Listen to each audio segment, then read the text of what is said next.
Assalamualaikum. Jangan lupa like, comment, and subscribe. Bye. Assalamualaikum warahmatullahi wabarakatuh. Alhamdulillahi rabbil alamin. Wassalatu wassalamu ala asyrafil anbiya'i wal mursalin wa ala alihi wa ashabihi ajma'in. Raditu billahi rabba wa bil islami dina wa bi Muhammadin nabiyya wa rasulah. Rabbi shrah li sadri wa yassir li amri wahlul 'uqdatam min lisani yafqahu qawli. Allahumma ij'al jam'ana hadza jam'an marhuma wa tafarruqana min ba'dihi tafarruqan mahsuma. Kaum muslimin dan muslimat sidang jamaah subuh yang dirahmati Allah.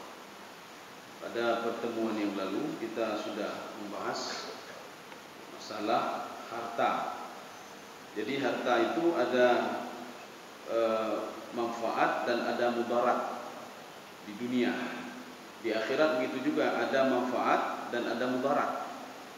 Jadi makanya kata Imam Al-Ghazali, seorang yang tahu manfaat dan mudarat harta, dia tidak ada masalah dalam hidupnya.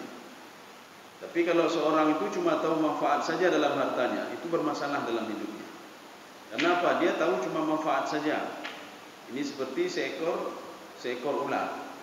Seorang itu dia yang tahu apa? Ular itu berbisa. Dia tidak tahu kalau ular itu membawa manfaat juga. Jadi harus kita ketahui bagaimana manfaat dan mudaratnya. Jadi pada pertemuan pada subuh ini kita masih juga membahas tentang harta ya. Tetapi ini sifat untuk tamak terhadap harta. Makanya pembahasan pada subuh ini bayanu dhammil hirsi wa tamak. Jadi pembahasan tentang al-hirsu wa tamak. Hirsu itu sebenarnya sama seperti tamak. Tetapi al-hirsu itu asyaddu tamak. Dia lebih tinggi lagi tamaknya.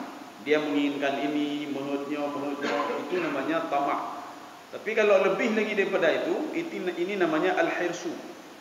Jadi makanya di sini diungkapkan dengan dua kata. Yang pertama al-hirsu dan kedua at-tamak. Jadi supaya kita paham apa itu al-hirsu. Hirsu itu asyaddu tamak. Jadi tamak yang sudah berlebihan sekali. Wa madahil qanaah. Dan Allah memuji orang yang bersifat qanaah. Wal yasu mimma fi aidin nas.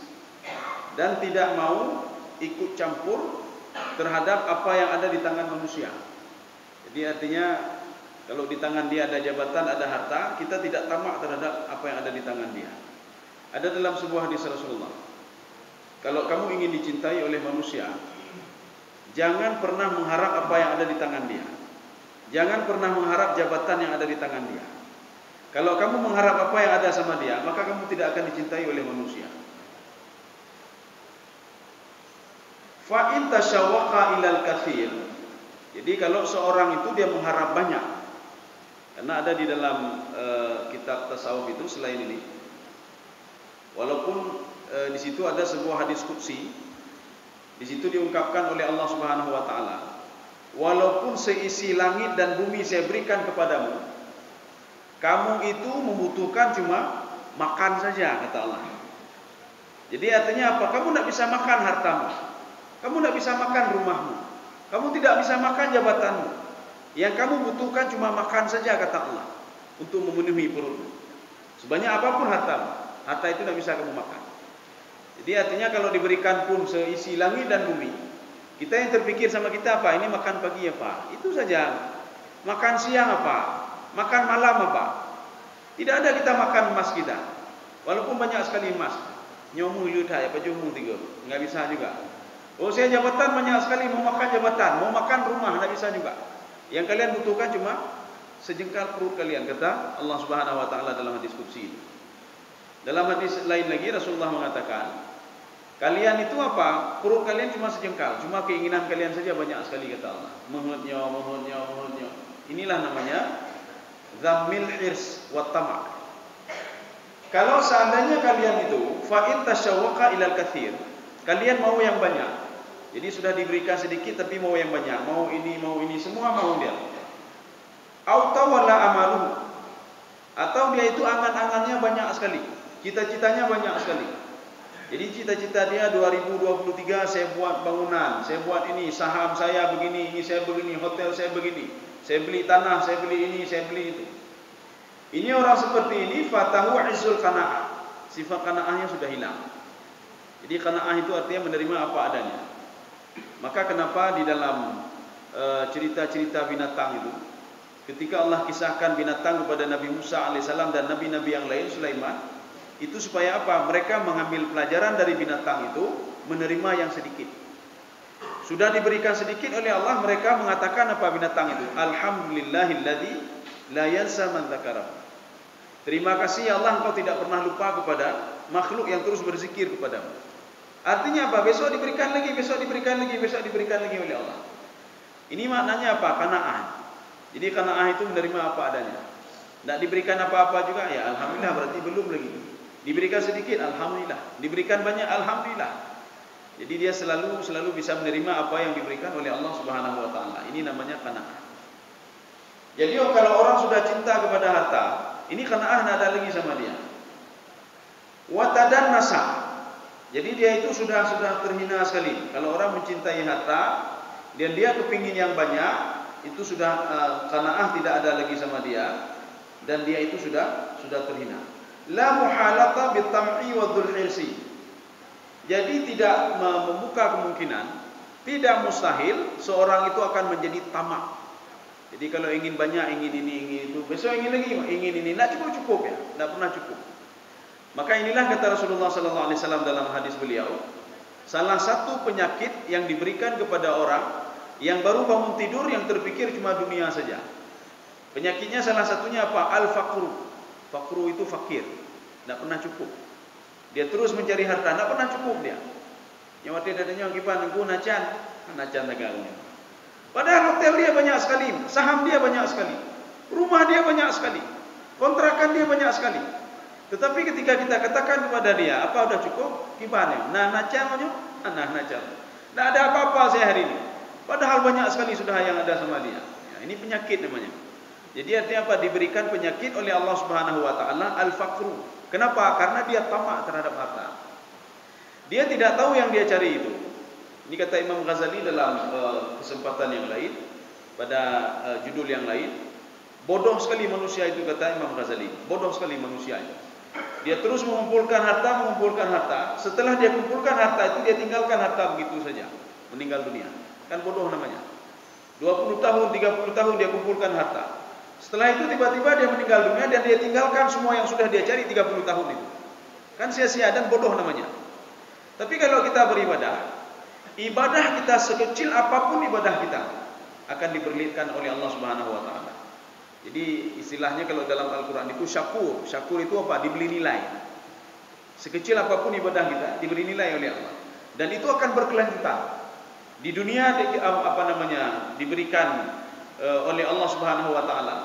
Ketika kita berbuat baik, maka diberikan kelebihan oleh Allah. Ketika di dalam kubur juga diberikan kelebihan oleh Allah Subhanahu wa taala akibat ibadah yang kita lakukan tadi. Di padang mahsyar begitu juga. Ini namanya nikmat ad-daim, nikmat yang terus-menerus diberikan oleh Allah. Berbeda dengan dunia. Dunia cuma nikmat di dunia saja. Kalau umur dia 70 tahun saja, 80 tahun saja. Setelah itu tidak ada lagi. Kaum muslimin sedang jamaah yang dirahmati Allah.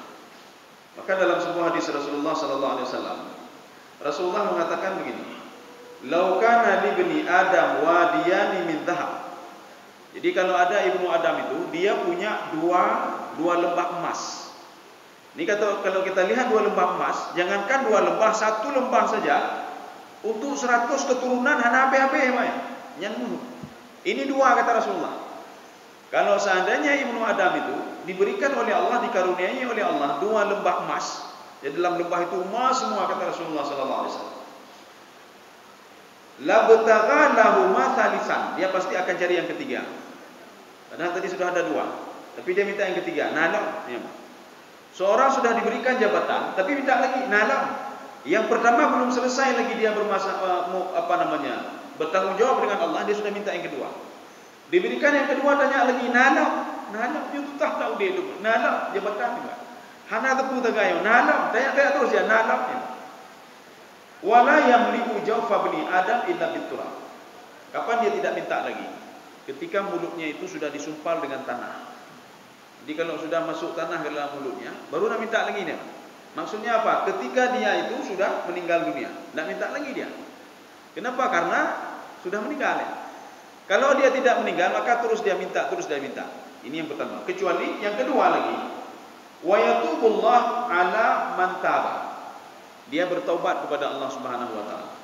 Jadi sudah lalai dengan dunia, dia setiap hari mengejar dunia, kemudian dia tahu dunia itu takhlilu zaman. Istilah Imam Al-Baghawi, takhlilu zaman. Waktunya cuma terbatas. Karena dia tahu waktu terbatas, dia bertaubat kepada Allah Subhanahu wa taala. Dia minta maaf kepada Allah. Kecuali dua ini. Yang pertama dia meninggal, dimasukkan mulut ke dalam tanahnya, baru dia nak minta apa-apa lagi. Yang kedua ketika dia bertaubat kepada Allah, itu baru nak minta apa-apa lagi. Ya. Karena apa yang dilakukan selama ini itu, selama hidup di dunia itu tidak ada manfaat apa-apa. Untuk apa dia kumpulkan harta? Alhaakumut takatsur, hatta zurtumul maqabir, kalla sawfa ta'lamun, thumma kalla sawfa ta'lamun, kalla law ta'lamuna ilmal yaqin. Kamu baru tahu kalau kamu mati nanti, kata Allah. Kalau kamu kumpulkan harta itu tidak ada faedahnya, thumma kalla saya'lamun. Kamu juga akan tahu ketika dibangkitkan di padang mahsyar nanti. Sehingga keluar kata-kata dari mulut seorang itu, halaka anni maliya. Harta saya tidak bisa menolong saya ya Allah. Harta saya berapa kali diulang, halaka anni maliya. Harta saya tidak bisa menolong saya. Jadi inilah yang namanya harta itu bisa mengambil, bisa mudarat, bisa manfaat. Kalau seorang bersedekah, harta itu bisa bermanfaat di padang mahsyar nanti. Kalau seorang bakhil, seorang kering, dia tidak mau mengeluarkan zakatnya, hartanya akan menjadi bumerang bagi dia. Hartanya akan mengejar-ngejar dia nanti. Ini kan mudarat namanya. Padahal dulu di harta kita, tapi menjadi mudarat bagi kita. Kaum muslimin sedang jemaah dirahmati Allah. Ini ada juga firman Allah Subhanahu wa taala. Ini hadis qudsi ya. Jadi sanadnya itu sanad sahih, bisanadin sahih. Innallaha azza wa jalla yaqul. Allah Subhanahu wa taala berfirman, "Inna anzalnal mala liiqamis shalah." Saya itu memberikan harta kepada seorang supaya dia bisa ibadah, bisa salat. Ya. Ini masalahnya seorang makin banyak diberikan harta, makin tua temayang, hana temayang. Maka Allah mengatakan, saya turunkan harta kepada dia. Ini sanadnya sahih. Saya turunkan harta kepada dia, saya berikan rezeki kepada dia supaya dia mau salat, mau beribadah. Ini masalahnya setelah saya berikan banyak harta kepada dia, hai ke ibadah, aja ibadah. Kata uju-uju ni pengah nyonya jejak, pakai uju ni motor dua apa? Baik batang motor sayang motor ini. Padahal mobil sudah diberikan, semua diberikan untuk beribadah, untuk beribadah. Kendaraan untuk beribadah. Tetapi manusia itu apa? Dia mengumpulkan harta namanya. Ya motor tiuro put go ilap-lap. Mana Pak? Roh hantai mana ya? Motor gelap tapi cenguk le tiga. Nya mate gadah motor pangsan ya, Pak. Hilang harta dia, stresnya, ya. Karena inilah orang kumpul harta. Setiap hari nanya saham saya berapa sudah hari ini. Bagaimana di sana? Bagaimana kos saya? Bagaimana ini saya? Dia tidak terpikir dirinya sendiri. Yang dipikirkan punya orang lain. Harta itu kan punya orang lain. Kalau dia meninggal, itu harta diambil oleh orang lain. Kenapa tidak terpikir oleh diri dia? Ya. Nyo pakiban ketenangan jiwa lu, nyo pakiban tu penanji tenang jiwa supaya mangatnya. Dia nak pikir dia pikir kerja terus. Sehingga sudah lelah nanti, dapat duit banyak sekali, dia sudah lelah, kemudian sakit. Cari duit sakit lagi. Setelah itu hasil duit dia itu untuk mengobati penyakit dia lagi. Kan rugi namanya. Ya. Artinya duit itu bukan untuk kesenangan jiwa dia, tidak. Untuk sakit. Tiuro pikipeng, sakit mentau leh, humang leh. Ya. Jadi artinya apa? Karena dia tamak al-hirsu wa tamak. Wa ita'i zakah. Jadi saya itu menurunkan harta, memberikan harta kepada seorang supaya dia yang pertama bisa beribadah. Kan dia ibadah. Kemudian yang kedua, wa ita'i zakah, supaya dia itu bisa membersihkan dirinya. Ya. Kita kalau teringat zakat, kalau kalimat zakat, hai bayi takut ke? Enggak perlu takut loh. Habis pempeng dulu. Tapi kalau kita lihat makna zakat itu sendiri, secara harfiah, lafziah, zakat itu membersihkan jiwa. Kan untung kita kalau kita bersihkan jiwa kita. Bukan bersihkan jiwa orang lain. Kita punya harta, kita infakkan, kita bayar zakat. Ini maknanya apa? Untuk membersihkan jiwa kita. Ya. Membersihkan jiwa dari apa? Dari sifat bakhil, dari sifat tamak, dari sifat dengki. Yang kenyaibat dengan harta benar Pak. Kalau kita lihat kan tidak ada orang yang tidak mau apa namanya. Lun hae dengki, lun hae cuma susah begadah pergi bancara. Bersedekahlah kamu, berinfaklah kamu, bantulah orang lain. Jadi dengan harta itu membersihkan jiwa. Ya, menyotingat kenan baru tanya, oh lun bersedekah, lun berdoa. Tapi kalau kita terbayang zakat, zakat lah. Baju-baju kata kelih. Ada harta ini sudah zakat lagi. Saya dapat ini pendapat sudah zakat lagi. Ini sudah zakat lagi. Tapi kalau kita terbayang itu untuk diri kita sendiri, untuk membersihkan diri sendiri. Bahkan menyomoh takut ditiuro je bayi. Ya, konyo bayi takut, tengok bayi takut lah. Untuk apa? Untuk pembeli draw ya, Pak. Kaum muslimin sedang jemaah dalam hati Allah. Ya ini sama juga seperti hadis yang di atas tadi. Walau kana li bani Adam wadin min dhahab, ya kalau ini satu lembah emas. Kalau dalam hadis Rasulullah tadi 2 lembah emas. Jadi Allah berfirman, kalau seandainya ibnu Adam itu diberikan 1 lembah emas, la ahabba ayyakuna lahu thani. Dia mau yang kedua. Jadi dia mensabah kalau apa lembah, tapi dia mau yang kedua. Dia sudah punya rumah kos 5, tapi dia mau lagi ke 6. Sudah punya ke 6, mau lagi ke 7. Dia tidak terbayang. Jiwa apa namanya? Jiwa dia itu kan minta ini juga. Hati dia juga minta apa namanya? Makanan. Jadi bukan ini saja minta makanan, hati juga minta makanan. Dia minta ketenangan jiwa. Dia juga ingin berdialog dengan Allah, ingin beribadah, ingin ketemu dengan Allah dan lain sebagainya. Ingin ketenangan jiwa juga. Jadi bukan tubuh saja tidak. Tubuhkah kemangat kalian, Pak? Blonyo mangat supaya mangat kalian, kat denang draw danyo tajak bak full games ya, supaya tubuh ini besar, lagak kalian, supaya apa glowing ni muka ya. Muka glih mandu. Padahal mati dia dalam 1 minit, 2 minit kahana tu betul ni. Hana tu betul ni katanya. Ya. Hati kan minta itu juga. Hati minta makanan juga, bukan tubuh saja minta makanan. Maka tubuh ini minta makanan enak-enak. Ini makan apa kita hari ini? Makan yang mahal-mahal. Hati juga ingin, ya. Jiwa juga ingin. Jiwa ingin ketenangan jiwanya. Dia ingin beribadah juga. Masa kita cuma tubuh saja kita berikan fasilitas, sedangkan jiwa tidak. Jiwa juga ingin. Jiwa juga ingin dia dekat dengan Allah Subhanahu Wa Taala. Dia juga ingin membaca Al-Quran. Bukan tubuh saja ingin yang enak-enak. Kita belum jium lagak-lagak dari pajum jium 3 juta, pajum jium 2 juta, pajum tempat tu 2 juta. Untuk apa? Pelagak aki, Pak. Habis kan ada untuk pelagak roh hana ada. Pelagaknya hana ada belum dia. Kita tidak pernah menghiasi dia dengan zikir, dah berzikir gitu, dah temayang, apa nama kacau untuk dah bacanya, baca Quran. Kaum muslimin sedang jemaah yang dirahmati Allah. Ini sama seperti hadis yang di atas.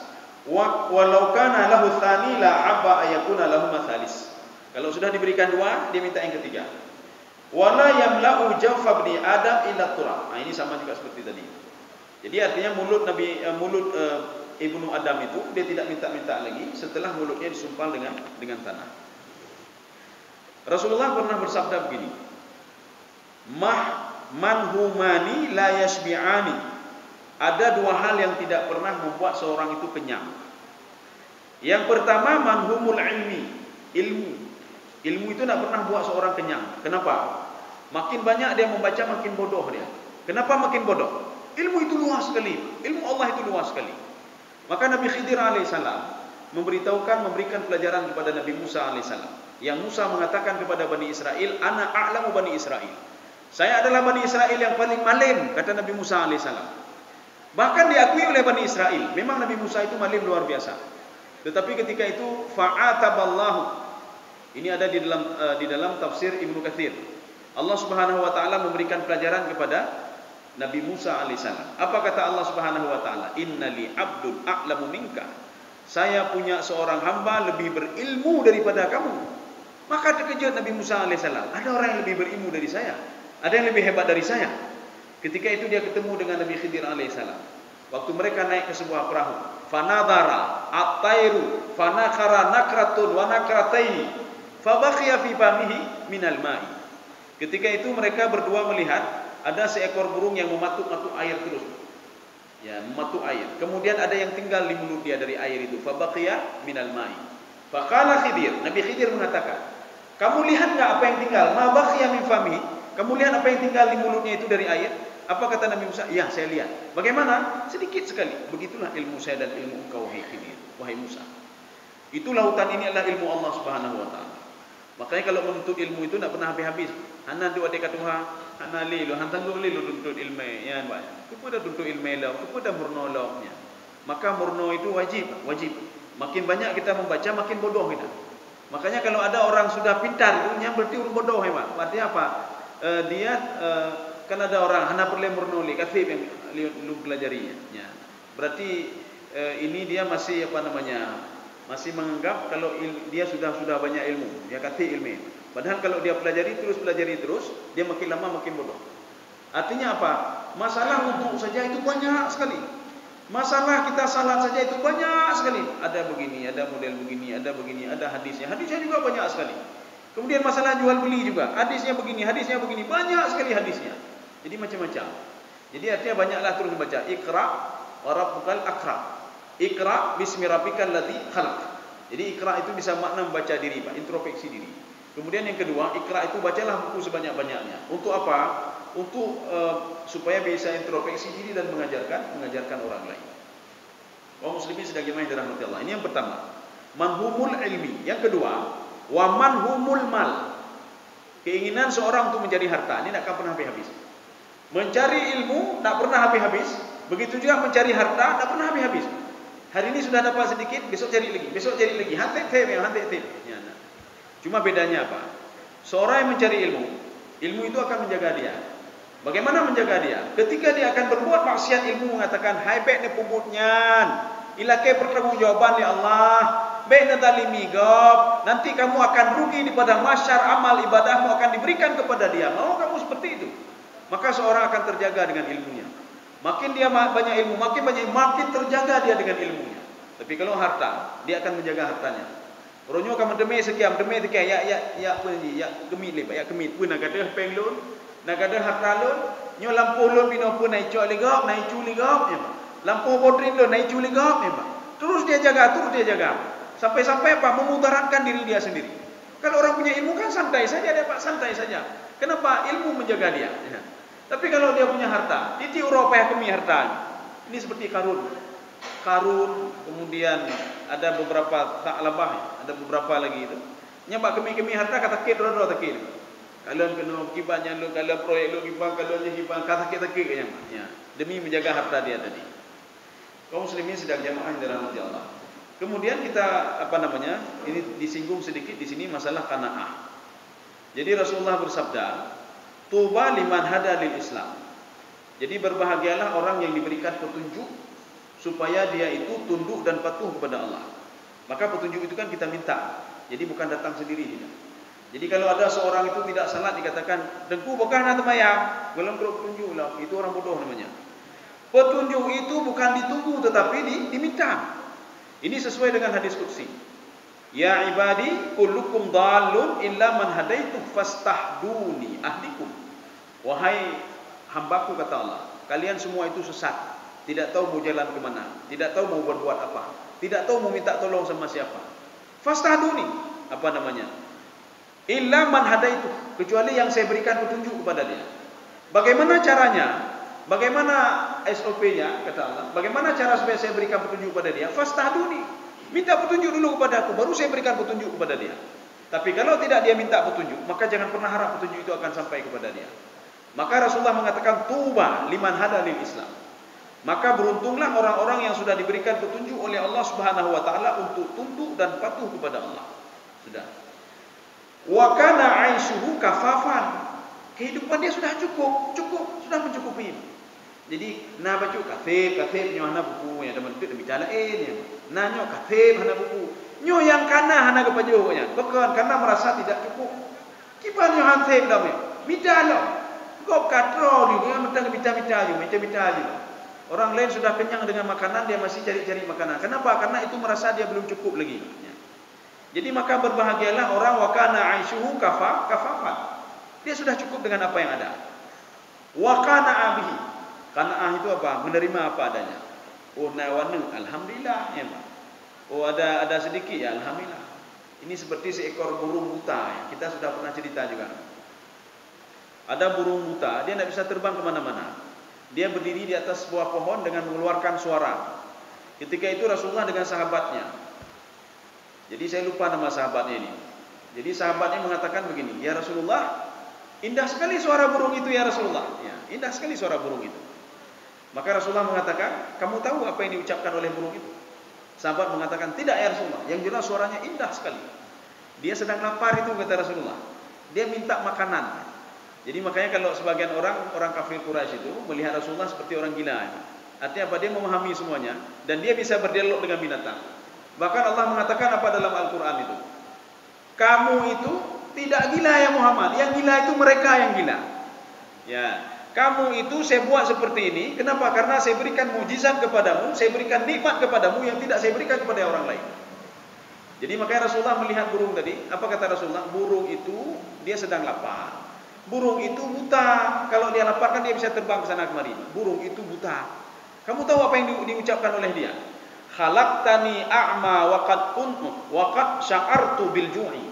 At'imni ya Allah. Ya Allah, engkau sudah menjadikan saya dalam keadaan buta. Ya. Saya sedang lapar sekarang ya Allah. At'imni. Berikan makan kepada saya. Terus diulang-ulang, terus diulang-ulang. Ketika itu apa? Faja'al jaradu. Datanglah seekor jarat. Jarat itu belalang. Fadakhala fi famihi. Masuk tiba-tiba ke dalam mulutnya. Fabtala'a. Dan dia itu menelannya. Fasyakarallah. Dan dia bersyukur kepada Allah Subhanahu wa taala. Ketika itu mengeluarkan suara yang bagus lagi. Sahabat bertanya lagi, "Ya Rasulullah, suaranya makin bagus saja ya Rasulullah."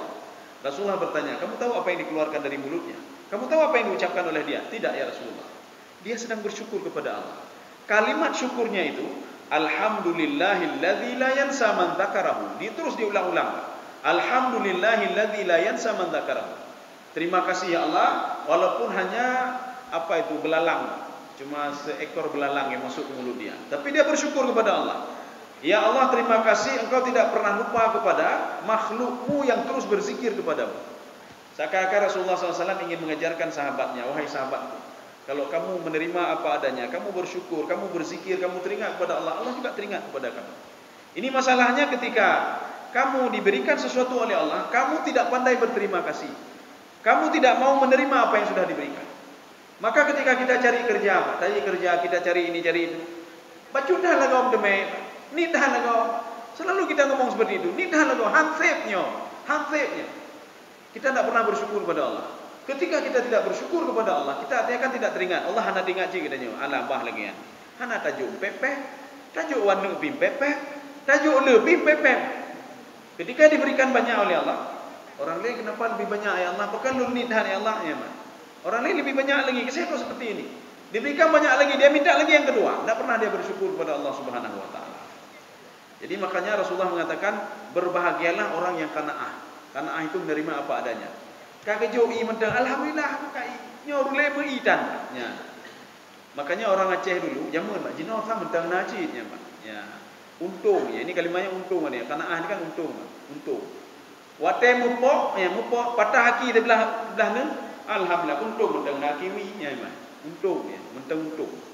Jadi makanya saya ngomong ke ketika di Jawa itu saya bilang orang Aceh berbeda dengan kalian, apa bedanya? Orang Aceh menyokap kok untung ji, mantu untung apa ya? Rumah untung bi untung ji. Tuah betul untung barang-barang selamat ya. Ketika barang-barang ludah juga untung, droh nai pejoh liapui ya, Mbak. Untung. Semua untung, Mbak. Ya, tapi jino oleh nama tang lagi ahum. Ketika ketabrak begitu juga hancur likut untung, likut hancur. Hancur Honda bi untung ji, Pak. Kendaraannya hancur untung. Hancur lu. Patah haki untung ji. Mentang nakiwi ya, Pak. Arti ini petang mentang nakiwi. Artinya apa? Tidak pernah mengeluh. Ya. Jadi artinya watak orang Aceh itu sebenarnya tidak pernah mengeluh. Dia terus berusaha. Cuma ada juga sebahagian nanti, sebahagian. Ketika dia sudah ini dia mengeluh. Oh, manyo hanji lembu nyoli, hana nyoli, nithan lagu, hailun kerjali, ya, Pak. Itu sebahagian. Kaum muslimin sedang jamaah yang dirahmati Allah.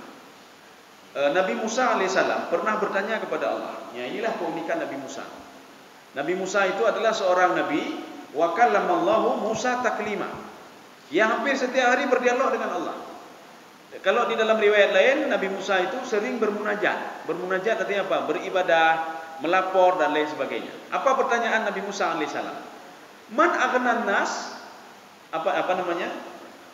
Siapa manusia paling kaya itu? Ayu ibaduka aghna. Hambamu mana yang paling kaya? Ya, dia tanya. Apa kata dijawab oleh Allah Subhanahu wa taala? Aqna'uhum bima a'taituhu. Seorang manusia dia qanaah terhadap apa yang sudah saya berikan. Itulah orang paling kaya. Ya. Jadi Allah ingin mengatakan begini. Walaupun harta sedikit, dia bersyukur kepada Allah, keberkahan akan datang dari situ. Ya, keberkahan akan datang dari harta itu walaupun sedikit. Ya. Pada suatu hari, ini cerita-cerita lama ini. Walaupun kita ulang-ulang, untuk mengulangi saya juga dan kita juga sama-sama. Pada suatu hari ada seorang muridnya Imam Asy-Syafi'i mendatangi Imam Asy-Syafi'i. Apa kata muridnya? Wahai Tuan Guru, gaji saya 5 dirham. Tidak cukup. Hansib gaji 5 dirham Tuan Guru. Saya, keluarga saya tidak cukup 5 dirham. 5 dirham itu kalau kita konversikan dengan rupiah, sekarang dirham Irak itu 35. Dirham Yordan hampir 40 ya. Jadi teman saya kontak, berapa dirham Yordan? Itu hampir hampir 40 ya, 36. Kadang-kadang turun, kadang-kadang. Berarti kalau kita buat 30, berarti gaji dia itu 150 ribu. Jadi 5 dirham kali 30. 150 ya, 150 ribu. Tidak cukup gaji saya. Apa kata Imam Asy-Syafi'i? Wah, saya punya cara. Pemuda ini maksudnya apa? Dia mengatakan melapor kepada Imam Asy-Syafi'i, tuan gurunya, supaya tuan gurunya menambah duit kepada dia. Ini 5 dirham ya, saya tambah 1 dirham lagi supaya cukup. Tapi apa kata Imam Asy-Syafi'i? Oh, mudah sekali. Begini, kamu tidak cocok gaji kamu 5 dirham. Kamu cocoknya gaji kamu 4 dirham. Dia berpikir, wah, ini tuan guru saya macam-macam ini. Mana cukup 4 dirham? 5 dirham tidak cukup kok 4 dirham. Sekarang kamu dengar saya dulu. Kembalikan 1 dirham itu kepada tuanmu. Dan katakan kepada tuanmu, gaji kamu 4 dirham saja, jangan 5 dirham. Waduh, dengan sangat berat sekali. Dia kembalikan 1 dirham kepada tuannya. Punya muka mukrut, bagaimana tuanmu? Saya minta solusi, bukan solusi yang diberikan. Akhirnya setelah bulan selanjutnya, dia terima gaji 4 dirham. Waktu itu dia lapor lagi, wahai tuan guru, gaji saya tidak cukup tuan guru. Gaji saya sudah 4 dirham, tidak cukup ya tuan guru. Bagaimana caranya tuan guru? Wah, mudah sekali kalau kata Imam Asy-Syafi'i. Gaji kamu cocoknya 3 dirham saja. Jadi nak cocok 4 dirham. Sekarang kembalikan 1 dirham kepada tuan guru. Ya tuan guru, saya mohon tuan guru, jangan dikurangi lagi tuan guru. Kamu dengar saya dulu. Akhirnya dikembalikan 1 dirham dengan sangat berat sekali. Setelah itu bulan selanjutnya. Pemuda ini tidak pernah ketemu lagi dengan Imam Asy-Syafi'i. Tidak pernah mengeluh lagi dia. Akhirnya apa? Ketika sudah waktu yang lama, dia ketemu dengan Imam Asy-Syafi'i. Dia cium tangan Imam Asy-Syafi'i. Apa kata dia? Wahai tuan guru, heran sekali saya melihatnya. Kenapa 5 dirham tidak cukup? Kenapa ketika gaji saya 3 dirham cukup, wahai tuan guru? Makanya Imam Asy-Syafi'i mengatakan, makanya kamu tidak mendengar saya. Kamu tahu kenapa 3 dirham cukup? Kenapa 5 dirham tidak cukup? 3 dirham itu adalah gajimu, gaji halalmu, ya. Sedangkan 2 dirham itu uang haram itu. Kamu tidak kerja sesuai dengan porsimu. Maka ketika uang halal itu ada sama kamu, maka berkahlah hidupmu. Walaupun itu cuma sedikit. Tetapi kalau gaji kamu banyak, di dalam gaji kamu itu ada yang haram punya orang lain, semua gajimu akan tidak berkah, kata Imam Asy-Syafi'i. Ya, maka tidak pernah cukup. Kalaupun sepemuda tadi, dia dapat gaji 5 dirham, besok ditambah lagi 6 dirham, tidak cukup juga. Tambah lagi, tidak cukup juga. 100 dirham, tidak cukup juga. Tidak pernah cukup-cukup. Ya. Dulu masih kerja biasa. Kerja apa? Kerja honor ya. Gaji 1.500.000 cukup. Dia kasih makan anaknya, istrinya dan lain sebagainya. Cukup 1.500.000. Setelah itu dia dapat dia lewat pegawai negeri, dia dapat gaji sekian. Dia tidak cukup. Kenapa? Karena dia korupsi punya orang lain. Dia dapat gaji sebulan 5 juta. Tidak cukup juga. Lun Hamfib gaji 5 juta. Nedamah lun jadi sebagai kepala dapat gaji 20 juta. Dapat gaji dia 20 juta. Tapi karena dia masih korupsi punya orang lain, 20 juta itu tidak pernah berkah. Tidak pernah berkah. Dapat lagi gaji 30 juta, tidak pernah berkah. Maka tidak pernah cukup-cukup hidupnya. Tapi kalau harta yang halal, ya, artinya apa? Keberkahan ada sama dia. Kita beli nasi 1 bungkus, ya, nyempeng hali kita beli Pak. Kita beli 1 bungkus, dimakan oleh anak kita 30 roh ni baju tambah bungkus. Habis dia makan kenyang, tertawa satu sama lainnya, hanai mendawah hana tapu. Kenapa? Berkah itu, Pak. Walaupun kita beli cuma 10.000 rupiah. Ini kita korupsi punya orang lain. Kita beli makan untuk anak-anak kita. Makanan kotak itu harganya 100.000, 30 ribu aja. Nah, ni 30 roh, 3 juta dah belum, Pak. Ima dawa ni inan. Ima dawa, ima pakai hansip lompat. Ya, ini gara-gara apa? Itulah gara-gara tadi, Pak. Tidak berkah. Maka kita sekarang kalau ingin mencari sesuatu, carilah yang berkah. Carilah yang halal. Kepada minta yang haram memang mentemui kata Allah. Dapat yang halal, yang haram itu dapat. Maka Allah katakan man kana yuridul ajila ta'ajjalna lahu fiha ma nasha. Kamu mau harta banyak kamu, saya berikan kamu semuanya kata Allah. Kamu mau dapat ini dapat itu, saya berikan semuanya untuk kamu kata Allah. Tapi jangan pernah harap di akhirat lagi kata Allah Subhanahu wa taala. Di dalam ayat lain Allah mengatakan, kalau kamu mau dunia, saya berikan semua isi dunia untukmu kata Allah. Tidak pernah saya kurangi sedikit pun kata Allah Subhanahu wa taala. Tapi kamu tidak dapat apa-apa lagi. Ya, kepui mana benar betul-betul karugo ya. Lebih bagus kita sedikit tapi berkah. Ya, keberkahan. Jadi arti berkah Pak cukup, kita cukup walaupun sedikit cukup. Kenapa dulu 1.500.000 cukup? Ya, kenapa sekarang sudah 20 juta tidak cukup? Karena harta 1.500.000 dulu ketika seorang menjadi tenaga honor dia Pak, tenaga kontrak halal hartanya itu.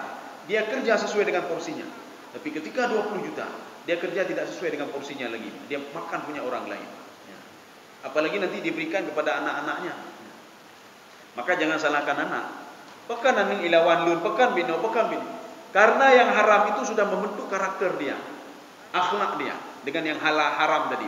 Ini ada minta yang haram, jole kan, makan enak, pergi ke sana, pergi kemari. Kita nak tahu yang pergi itu uang haram semuanya. Ini akan membawa dampak kepada pribadi anak itu sendiri. Kaum sekalian sedang jamaah yang dirahmati Allah. Kita lanjut lagi, Pak. Jadi makanya Rasulullah memberikan solusi begini. Apa kata Rasulullah? Kun wara'an. Jadilah orang yang wara' kata Rasulullah. Ada dalam sebuah kajian tasawuf itu wara' namanya. Wara' itu menjaga diri. Wara' menjaga diri itu wara' itu ada 3. Wara' yang haram. Arti menjaga diri dari yang haram. Nyo ibu i nama, ibu likirnya. Tapi kayak gini Pak, nyo haramnya. Ini haram ini akhirnya Pak tinggalkan. Ini haram. Karena apa? Bukan punya saya. Kitanya udah jauh belang, kita pergi ke sawah. Yang ada apa pematangkan segini, Pak. Duduk aku icok belah kena cimatok. Ini pematang sudah segini, Pak. Udah cok ada gok juga, cok ada gok. Kan haram itu, Pak. Kita kan tanam padi di situ. Tumbuh padi dari tanah yang haram. Ya. Kemudian ada yang bertanya lagi begini. Pohon mangga seorang itu dahannya masuk ke rumah saya. Buahnya di rumah saya kan halal itu punya saya. Pak dalil halingnya banyak. Mana dalil itu kan mangga orang tetangga kita. Jadi makanya tidak ada boleh ambil ini kan jatah tanah saya. Hana jatah tanah Pak. Gimana jatah tanah? Jadi artinya kalau sudah haram. Maka ada seorang sahabat ketika dia salat bersama Rasulullah dan sahabatnya, anehnya setiap salat subuh dia selalu pulang cepat. Kalau salat lain tidak, dia selalu duduk dengan Rasulullah berzikir, baca Quran dan lain sebagainya. Tapi setiap subuh dia pulangnya selalu cepat. Setelah itu sahabat menanyakan, ya Rasulullah, itu sahabat kita tadi perlu kita panggil ya Rasulullah. Ada apa dengan dia? Kenapa setiap salat subuh pulangnya selalu cepat sekali ya Rasulullah? Habis assalamualaikum langsung dia pulang. Akhirnya Rasulullah memanggil sahabat tadi. Apa kata sahabat? Betul ya Rasulullah. Saya setiap subuh selalu cepat saya pulang. Kenapa? Karena saya itu berdampingan rumah saya dengan Yahudi ya Rasulullah. Yahudi tadi dia pagar rumahnya itu pohon korma apa dulu Pak. Akhirnya padahannya itu ke tempat saya ya Rasulullah. Jadi artinya apa? Anak saya pernah memakan buah korma yang jatuh di rumah saya ketika saya terlambat pulang salat subuh. Waktu saya lihat anak saya sudah mengunyah sesuatu, saya tanya, "Nak, apa yang kamu makan, Nak?" "Korma." "Dari mana, Nak?" ditanya oleh orang tuanya. "Itu di depan rumah." Langsung saya colok mulutnya supaya dia muntahkan semuanya. Akhirnya apa? Tangan saya dipenuhi dengan darah. Sahabat tadi mengatakan, "Saya tidak mau ya Rasulullah. Anak saya makan haram, nak mau saya Rasulullah. Saya tidak mau doanya nak sampai ke saya nanti ya Rasulullah. Kenapa? Anak saya sudah ada yang haram dalam tubuhnya. Saya tidak mau ya Rasulullah." Akhirnya sahabat dan Rasulullah datang ke rumah Yahudi tadi. Ya. "Wahai Yahudi," kata Rasulullah, "saya beli pohon korma kamu ini. Karena apa? Supaya sahabat saya dia khusyuk dalam beribadah. Hana publau. Kemudian ada Utsman, Pak. Utsman orang paling kaya. "Saya ganti korma kamu ini dengan ratusan korma saya." "Nak mau juga saya, nak mau." "Jadi kamu maunya apa?" "Saya maunya punya Utsman bin Affan, lampuh dia. Mau punya dia sekian hektar itu untuk saya ganti dengan satu ini." "Boleh," kata Utsman. Katanya panen ada terima ya. "Boleh," kata Utsman. "Ambil punya saya itu dengan syarat ini untuk sahabat tadi. Supaya apa? Ibadahnya tenang." Ya. Itu gara-gara korma ya, Pak. Gara-gara korma. Katanya kan ala pajuh juga kan buku ada rumah dan nyoba 3 go. Nyante menyoga itu 3 go cin. Yang dah bukan ya Allah bukan ada dulu 3 go anak buku 3 go. Dorang kan baju ada kok kan 3 gaji, lo ada 3 gaji dia. Ya, jadi artinya ya seperti itu. Artinya jaga ini waraan. Jadi Rasulullah mengatakan kun waraan. Jadi orang yang wara. Wara menjaga yang haram. Kalau kita sudah tahu itu haram, maka kita tinggalkan. Kita melihat dengan mata kepala kita sendiri. Seorang menyembelih tidak membawa nama Allah dan lain sebagainya, maka itu fisqun, fasik ya. Kita tahu, kita melihat. Tapi kalau tidak melihat bagaimana? Nyoh ada debu ni, Pak. Waktu tajanya nyoh mano, hana ifi dengan syariat, hana padahal ada kala ni, Pak. Maka ini sama seperti seorang sahabat mendatangi Rasulullah. Ya Rasulullah, kami dapat hadiah daging ya Rasulullah dari orang yang tidak kami kenal ya Rasulullah. Bagaimana ya Rasulullah? Kan kami tidak tahu bagaimana disembelihnya, bagaimana orang ininya, bagaimana apa kata Rasulullah. Qul wasamillah. Makanlah daging itu dan bacalah nama Allah di situ. Ya. Dia ada bilang berarti bismillahirrahmanirrahim. Ayam begitu juga, bismillahirrahmanirrahim. Walaupun yang potong entah siapa potong. Tapi kalau sudah jelas yang potongnya siapa, sudah dikemas kemari, yang koh kajelah ya, Pak. Nyo yang koh hurung kafi, Pak. Dia potong dengan mesin begitu, tidak bismillah dan lain sebagainya, dia potong itu fiskun, Pak. Makanya tapi jangan kita cari-cari tahu nyo bagaimana, jangan cari tahu. Artinya kita sudah tahu memang jelas informasinya. Itu dipotong dengan tidak syar'i. Ya. Ini wara yang pertama. Wara yang kedua, wara yang syubhat. Bagaimana wara yang syubhat? Ketika kita mengurus harta anak yatim, tiba-tiba duit kita ada di duit anak yatim itu juga. Ya, kamu kemat dengan peng anak yatim. Kan syubhatnya. Alahnya hai lu bikili, yang kakilah bahkan anak yatim dulu. Itu wara namanya. Tapi kalau orang tidak wara, alah kan gunakan terus, kan masih ada duit saya di sini. Walaupun lawak-lawak ngata yatim. Berarti dia tidak wara. Maka hati-hati terhadap hal seperti itu. Maka yang syubhat-syubhat, ini ragu-ragu saya. Apakah ada duit saya atau tidak? Jadi anggap saja ada duit saya, tapi tidak saya makan. Ambil untuk orang lain, saya nak upah. Saya anggap sedekah saja. Walaupun ada duit saya di situ. Ini wara yang kedua. Ini wara level yang ketiga, ini level di atas. Kita nak sebut wara seperti ini. Wara terhadap satu hal yang halal. Bagaimana halal? Seorang itu, dia halal. Dia diberikan ini oleh tuannya halal. Diajak kenduri. Dia nak kenduri ini, rumah halal. Kan halal, makanan itu kita tidak mencuri.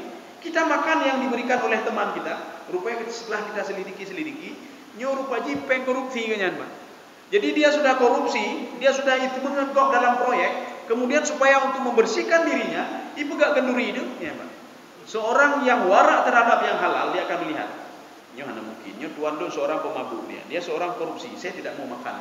Ya, tidak mau makan. Oh, bagaimana memenuhi undangan seorang itu wajib? Memenuhi undangan saja wajib, makan kan tidak wajib. Ya, makan hanya wajib. Jadi makanya diundang saja ada tu. Ada depu yang nyanyi harta korupsi, ada depu yang ada baju ni. Ya. Yang wajib itu datang, ya, Pak. Tidak wajib makan, anda wajib baju.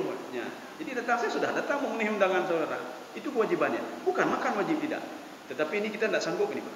Artinya apa? Ini warak pada level tertinggi. Seorang itu dia selidiki, ini tuan saya seorang ini. Ini halal dia makan. Tetapi tuan saya memperolehnya dari yang tidak halal. Itu mengegok, dia rentenir, ipaju riba dan lain sebagainya. Kemudian dia berikan makan kepada kita.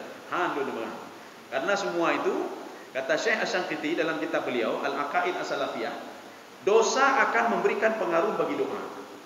Ketika seorang berdosa, itu doa dia itu bukan nak sampai, didengar oleh Allah, tapi tidak dikabulkan oleh Allah. Apalagi dosa dia banyak. Kalau dosa dia banyak, maka permohonan dia selama ini, maka terus dipending oleh Allah sampai dia bertobat nanti dan dia mengakui dosanya nanti. Tapi kalau tidak ya seperti itu terus. Ya.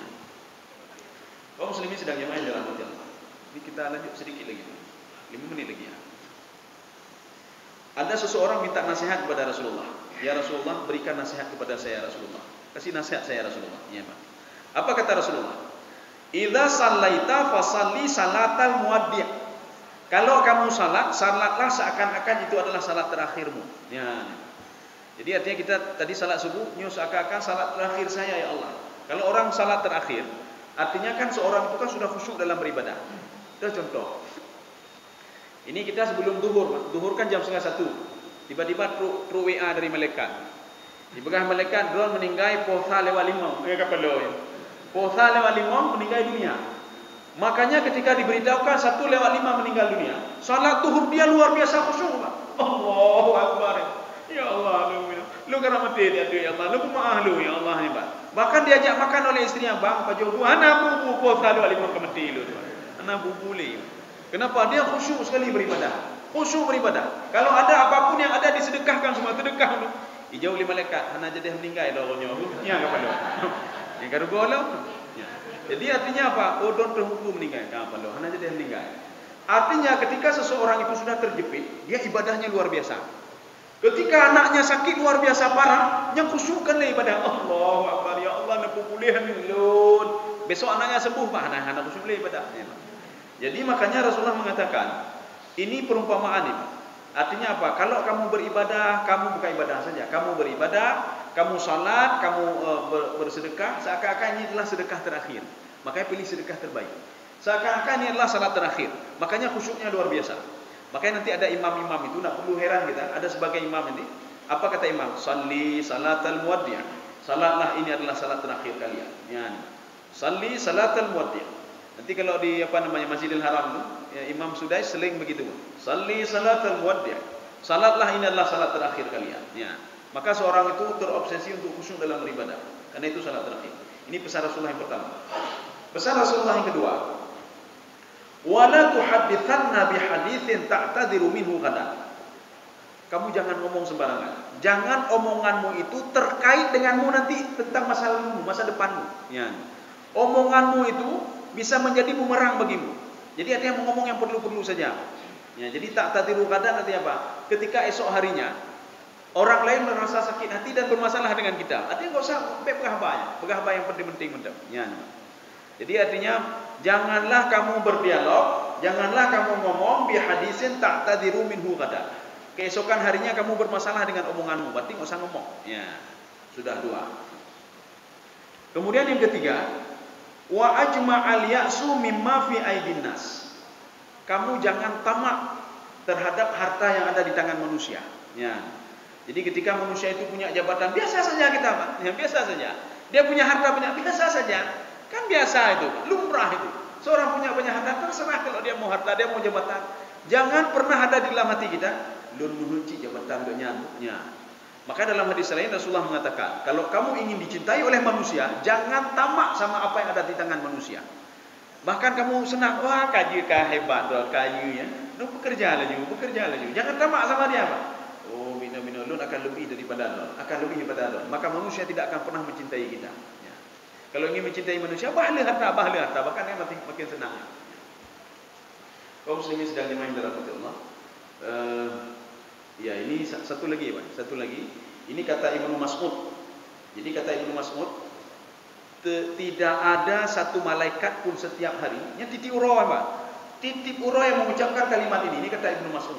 Ibnu Mas'ud adalah salah satu sahabat Rasulullah yang perawi hadis. Apa kata Ibnu Mas'ud? Ma min yaumin, tidak ada hari-hari kita itu illa wa malakun yunadi, kecuali malaikat itu dia memanggil, malaikat memanggilnya. Cuma katanya hana tak dengar mendeng, Pak. Menyu tak dengar mungkin menduru kamu ibadah kepada Allah. Kenapa dia mendengar suara malaikat? Apa kata malaikat? Ya bena Adam qalilun yakfika, wahai ibnu Adam. Yang sedikit itu dia cukup bagimu itu khairun, lebih baik bagimu min khairin yutghika. Lebih baik daripada banyak, tetapi harta yang banyak itu membuat kamu ingkar kepada Allah. Yang sedikit lebih baik, kata malaikat. Yang sedikit lebih baik, yang sedikit lebih baik. Setiap hari seperti itu. Qalilun, yang sedikit itu khairun, lebih baik bagimu. Yakfika, ya. Jadi yang sedikit lebih baik daripada yang banyak, tetapi yang banyak itu bisa membuat kamu ingkar kepada Allah Subhanahu wa taala. Jadi kepula harta katanya dua kana hantar merumpok ngana, dua kina hantar merumpok ngina. Abihan karu dengan tetangga, untuk apa harta banyak? Kalau ribut sama tetangga selalu. Untuk apa harta banyak? Ketenangan jiwa tidak ada. Lebih baik sedikit, tapi jiwa kita tenang. Kita bisa bersama anak kita, bisa berinteraksi dengan anak kita, bisa berinteraksi sosial dengan masyarakat. Ya. Itu sedikit. Qalilun yakfika khairun. Ini ucapan malaikat yang diabadikan oleh Ibnu Mas'ud dalam riwayat beliau. Saya rasa cukup sekian saja. Mudah-mudahan ada manfaatnya bagi saya sendiri dan jemaah sekalian. Subhanakallahumma bihamdika asyhadu an la ilaha illa anta astaghfiruka wa atubu ilaik. Assalamualaikum warahmatullahi wabarakatuh. Terima kasih.